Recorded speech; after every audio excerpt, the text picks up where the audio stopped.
All right, quick question. How do you manage to annoy pensioners, civil liberties campaigners, opposition parties from across the political spectrum, and nearly 3 million petition signers all at the same time? If you answered, introduce a mandatory digital ID scheme without thinking about the millions of people who don't have smartphones or internet access, congratulations, you're thinking exactly like Keir Starmer's government.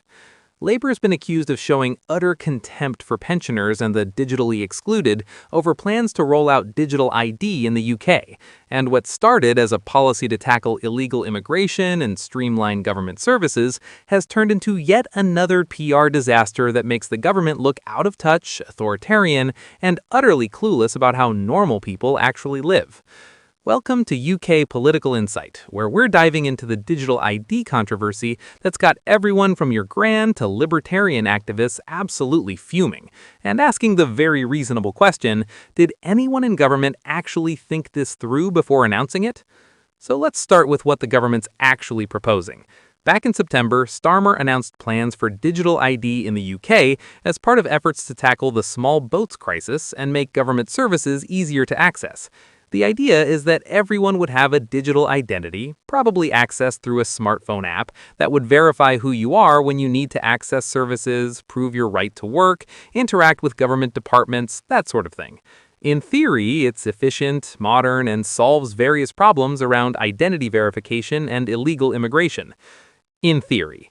The problem is that reality exists, and in reality, millions of people in Britain don't have smartphones, don't have reliable internet access, or don't use digital services, and nobody in government seems to have considered what happens to them. Silver Voices, a campaign group that advocates for older people, has absolutely torn into the government over this. Their director, Dennis Reed, points out that 4.5 million people don't possess a smartphone, and 2 million households are offline. That's not a small minority, that's millions of people, predominantly older, poorer, or living in areas with bad connectivity, who are being told that unless they get with the digital revolution, they can forget about accessing private and public services in the future. Reed's accusation is brutal. The government's failure to even think about the digitally excluded before announcing compulsory digital ID plans shows utter contempt for the most vulnerable sections of the community. And you know what? He's absolutely right. The comparison Reed makes to the Victorian Industrial Revolution is particularly pointed. Labor politicians love to express horror at how working-class people were exploited and left behind during industrialization, how progress was built on the backs of the vulnerable, how the state failed to protect those who couldn't keep up. And yet here they are, potentially doing exactly the same thing with digital transformation, leaving behind anyone who can't or won't adapt to smartphone-based services, all in the name of efficiency and growth. It's the same pattern, just with apps instead of factories. Progress marches forward, and anyone who can't keep pace gets trampled. And apparently that's fine as long as GDP ticks upward. Now, the government insists that digital ID will be mandatory for work as part of cracking down on illegal immigration, but that people who opt not to have it won't be denied access to key services, which sounds reassuring until you think about it for more than 5 seconds. If digital ID is mandatory for employment, that's already a massive exclusion. If you can't work without it because you don't have a smartphone or don't want to use digital services, you're economically locked out. And the promise that you won't be denied access to key services is vague enough to be meaningless. What counts as a key service? Who decides? And how exactly are you supposed to access services efficiently if everyone else is using digital ID and you're stuck with whatever alternative system gets set up as an afterthought? This is where government policy collides with how people actually live. The assumption underpinning digital ID is that everyone has a smartphone, everyone has reliable internet, everyone is comfortable navigating apps and digital interfaces, and everyone trusts the government to handle their data responsibly. None of those assumptions are universally true. Older people who grew up without smartphones and often prefer face-to-face interactions are disproportionately excluded.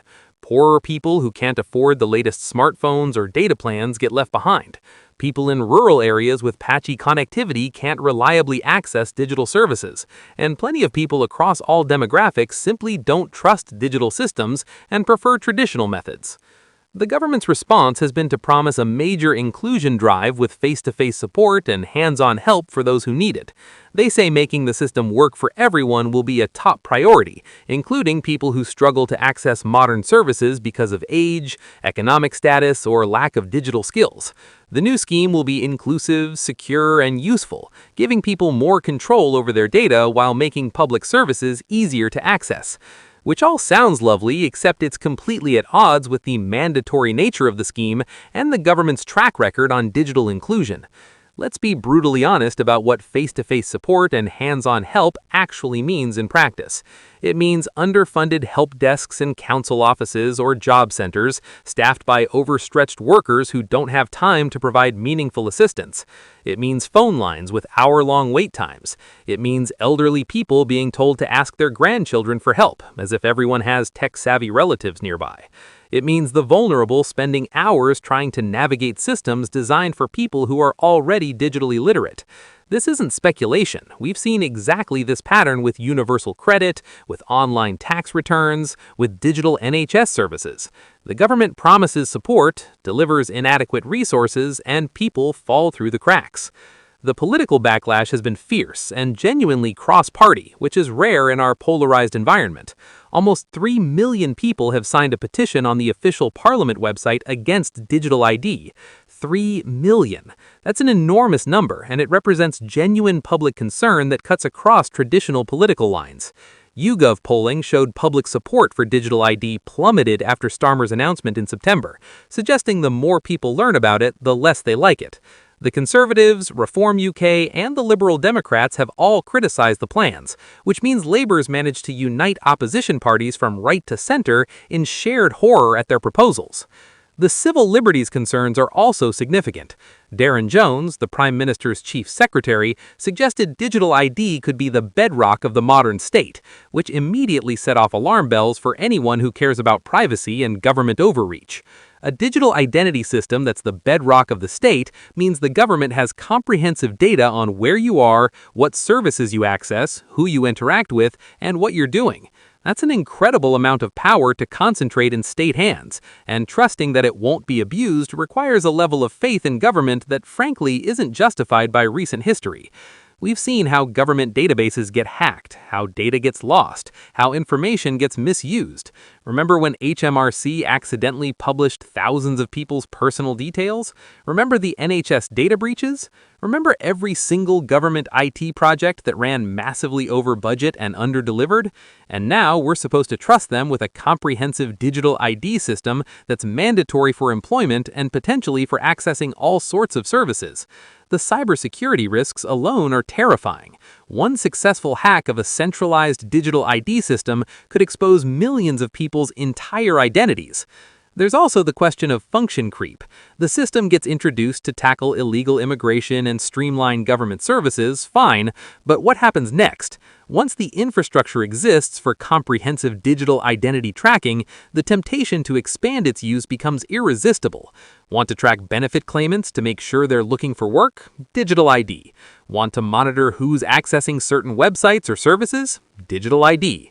Want to implement social credit-style systems linking behavior to access? Digital ID makes that possible. You might trust this government not to abuse it, though given their track record, that's generous, but what about future governments? Once you build the surveillance infrastructure, you can't unring that bell. The small boats justification is particularly weak. The government claims digital ID is necessary to crack down on illegal immigration by making it mandatory for employment. But people working illegally aren't suddenly going to start complying with ID checks just because the checks are digital instead of physical. The black market for employment, the cash-in-hand economy, the exploitation of undocumented workers, none of that gets solved by making ID digital. It just makes life harder for legal workers while doing precisely nothing to address the underlying issues driving illegal immigration. It's security theater, the appearance of doing something without actually addressing the problem. And let's talk about what this means for pensioners specifically, because they're the group getting most vocal about this. Older people overwhelmingly prefer in-person interactions, paper documents, and systems they can understand without needing technical expertise. They didn't grow up with smartphones, many don't own them, and even those who do often find them frustrating and difficult to use. Telling them they need to download an app, create accounts, manage passwords, and navigate digital systems just to access basic services is asking them to fundamentally change how they interact with the world. And for what? So the government can save money on staffing and claim everything's more efficient? The accusation of utter contempt isn't hyperbole. When you announce a mandatory system without apparent consideration for millions of people who can't use it, that is contempt. It's saying your convenience and efficiency matter more than their needs and preferences. It's digital by default becoming digital only, with lip service paid to inclusion while the actual resources to make inclusion possible never materialize. Pensioners who fought in wars, who built modern Britain, who paid taxes their entire lives, are being told to get a smartphone and figure it out or get left behind. That's not just poor policy, it's morally repugnant.